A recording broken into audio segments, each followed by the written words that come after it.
Two brand new protocols for Terra. Binance integrates Anchor Earn. The Degen vaults are live on Stader Labs, plus a whole bunch more. This is the Lunar Orbit podcast, and today is Friday, the 8th of April of 2022. Now slam dunk that like button, and let's get into it. Here is Vince Carter with his first stop.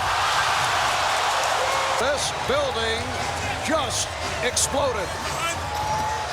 Looks like we have another new protocol that's been announced. The Avatar protocol has released a Medium post and a tweet thread on how it's going to work. This Medium article goes into it in much greater detail, so I'll link that in the show notes. The idea behind this one is it's an NFT avatar project that combines your on-chain behavior and transaction histories into one composable entity. So I think it's quite clever. Now, one of the issues that pretty much all ecosystems have had is a lot of users are mercenary farmers where they'll just come and farm and dump a token, and they don't necessarily act in the best faith of a protocol. They might not be active in governance. They, again, might just dump the token rather than staking it or holding it. And it's a way to try and get more efficient airdrops and align the community with the protocol. So this point on it here touches on it. By enabling composable NFTs, owners can now customize their avatars to represent themselves more freely. And by collaborating with protocols and DAOs, NFTs can represent on-chain actions. The emphasis shifts from pure luck to hard work. So I think that's a good alignment of incentives. It's kind of a cool way to flex. If you've got some really rare items on your NFT avatar because of the hard work that you did, because you were active in a protocol in its early days, that's a bit of a flex in its own right. It's quite cool. And it kind of reminds me of a few different protocols on Ethereum, and it's sort of like melding them together. So you've got the Degen Score on Ethereum, and the idea here was you could connect your wallet and it would go through your transaction history and give you a score on how much of a degen you've been, how early you've been, what things you've aped into. And some guys actually managed to get employed off the back of this. They almost use this digital fingerprint, if you like, of their transaction history as their resume to show to protocols that, hey, they know what they're talking about, they've been active, and you can see their transaction history on here. The Degen Score website itself refers to this, the website that got apes hired into hedge funds and VCs. So it goes to show you that this concept's already been used, but it's just been a very early incarnation of it, and the Avatar protocol could build on it. In a similar vein, you've got the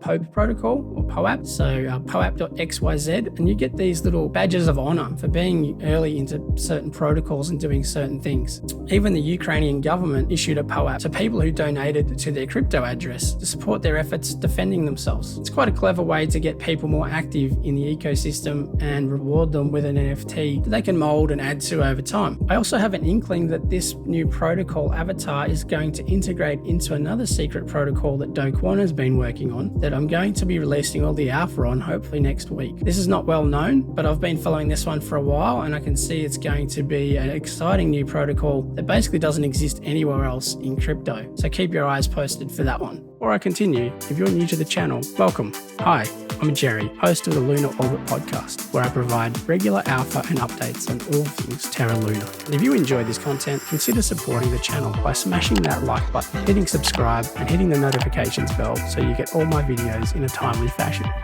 So next up, we've got Aperture Finance, which just launched today. I hadn't even heard of it before this morning, and it's live and running. So it goes to show you just how much is going on, because I'm doing this full time and I missed it entirely. Aperture Finance is basically a new DeFi protocol that allows you to employ delta neutral strategies in an efficient and easy way. Delta neutral strategies use options, which is a traditional finance primitive, to basically be able to long or short an asset. A delta neutral strategy is, as it sounds, neutral. So it's not favoring a long or a short in particular. It sits in the middle and it tries to pick up yield in a low risk way. But it's a very complex thing to understand and implement, and this protocol is doing it for us. So it's probably easier if I just jump in and show a demonstration of how this works. If you want to find out more about delta neutral strategies, I'll link to a good Defiant video in the show notes, and it's well worth checking out how you can manually do delta neutral strategies. And then after you watch that, you'll understand why this protocol could be very powerful, because it's taking away all of that complexity for an end user and just simplifying it to a couple of clicks. So I figured the best way to explain this is to actually jump onto the app itself and show you how it works. So that at the moment, the only strategy that's available is the delta neutral Bitcoin strategy. So if we click on invest, there's a $2,000 minimum. So if we click on the fees and settings tab, it shows you a lot more information to understand how this works. So using Mirror, you're going to be minting the Bitcoin asset, and there's a collateralization ratio against UST that you used to mint mint it. And changing that target collateral ratio will affect the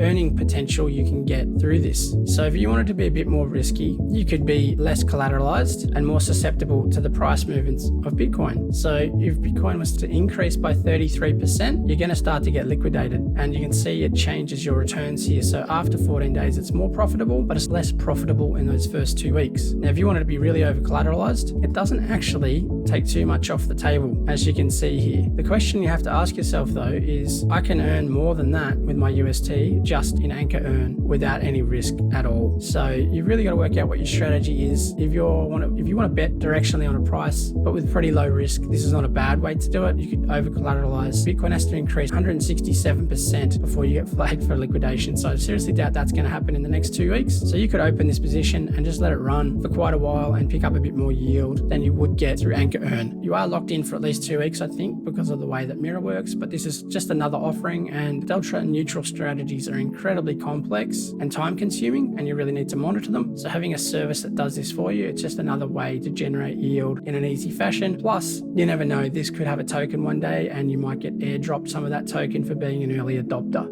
So this page on Aperture's website has a pretty good demonstration in basically high-level terms as to what they do here. So Aperture uses cross-chain swaps for your assets where needed. A whole new world of yield farming opportunities open up because of that by going cross-chain. And then there's advanced strategies and algorithms that are offered through their marketplace to get you unprecedented rewards. And all services are packaged in one evolving ecosystem. So Aperture is trying to be your one-stop DeFi solution. So this is pretty cool. I hadn't even heard of these guys before today, as I mentioned. So this is just another DeFi offering that has just sprung up out of nowhere, and it's going to make DeFi farming a breeze. There's so much stuff available just in Terra, but when you open up cross-chain swaps and get into the IBC connected networks, there's just going to be so much going on that we can tap into by using some of our stuff on Terra. And to be able to just come to one place, click one button and pick up your yield at the end of the day is going to be super enticing to a lot of people.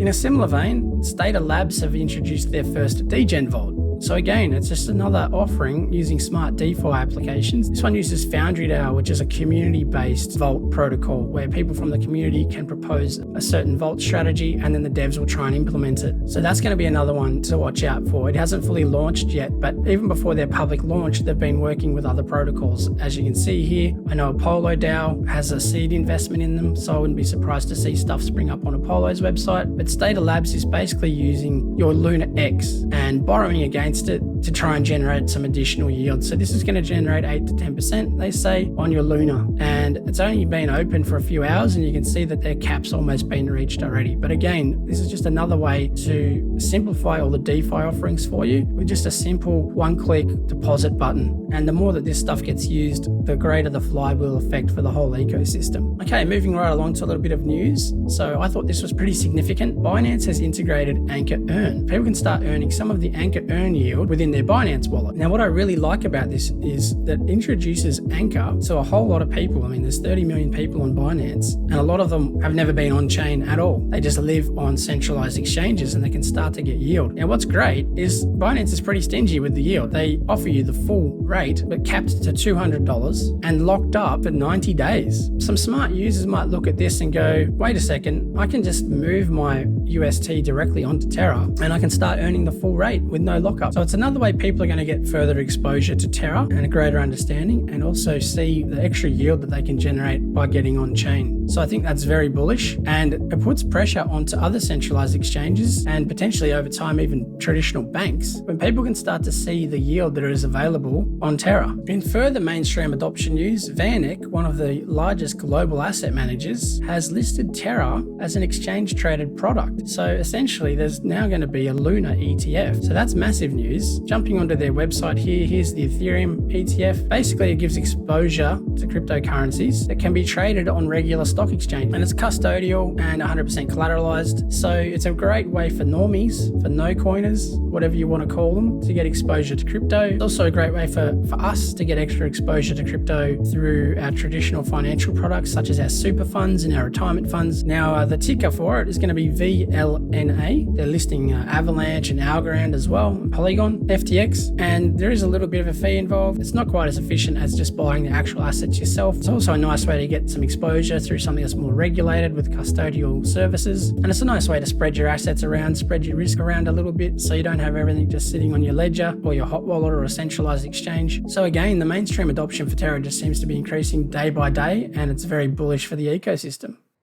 Thanks very much for watching. If you enjoy this content, smash that like button, hit subscribe, and maybe consider watching one of my other videos.